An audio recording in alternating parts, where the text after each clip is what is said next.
Bonjour les colibris, on se retrouve aujourd'hui pour une toute nouvelle vidéo pour parler lecture, pour parler frissons, pour parler Halloween.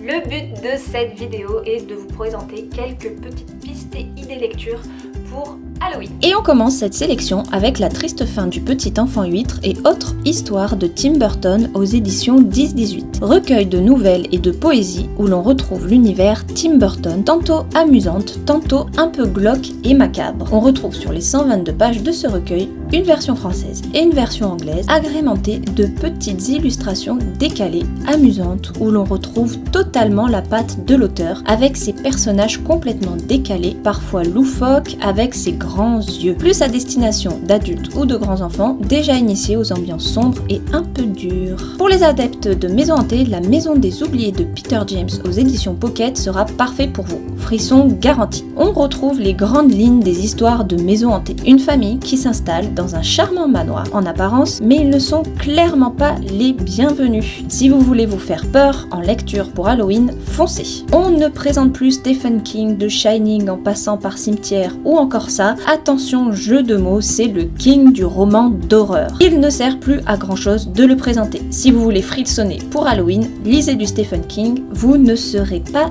déçus. On continue avec Octobre de Soren Sveistrup, qui est un thriller allaitant et parfait pour la période. Il s'adresse à celles et ceux qui veulent se plonger dans une enquête qui se déroule sur plus de 700 pages, mais qui tient en haleine du début à la fin. On s'éloigne un peu du côté horreur, mais il peut justement être adapté aux personnes un peu plus sensibles qui veulent tout de même frissonner en cette période. On continue dans cette sélection et on y retrouve Circé. Ce personnage de mythologie et féministe est mis en avant et réexploité dans ce roman signé Madeline Miller aux éditions Pocket. Pour ceux qui ne connaissent pas ce personnage, il s'agit de la fille du dieu soleil Hélios. Elle se découvre un don pour la sorcellerie qu'elle va exploiter et développer, devenir une femme redoutable, parfois dangereuse. Idéal en période d'Halloween pour celles et ceux qui recherchent un roman mythologique retraçant le parcours de ce personnage fort, totalement féministe et qui ne se laisse pas faire. Et pour clôturer cette sélection spéciale Halloween, voici Miroir Miroir, paru aux éditions Hachette Heroes. Il est le premier tome des romans de Serena Valentino et qui met en avant les histoires de méchants de Disney. Tout le monde connaît sans aucun doute Blanche-Neige, tout le monde connaît la méchante reine et sa pomme empoisonnée. Mais est-ce que vous la connaissez vraiment bien, cette méchante reine? A-t-elle toujours été aussi méchante et sorcière? Eh bien, ce sont à ces questions que va répondre Miroir Miroir. Ni trop enfantin, ni trop adulte, il est parfait pour les adeptes des Disney et qui aiment les réécritures. Il se lit assez rapidement puisqu'il ne se compose que de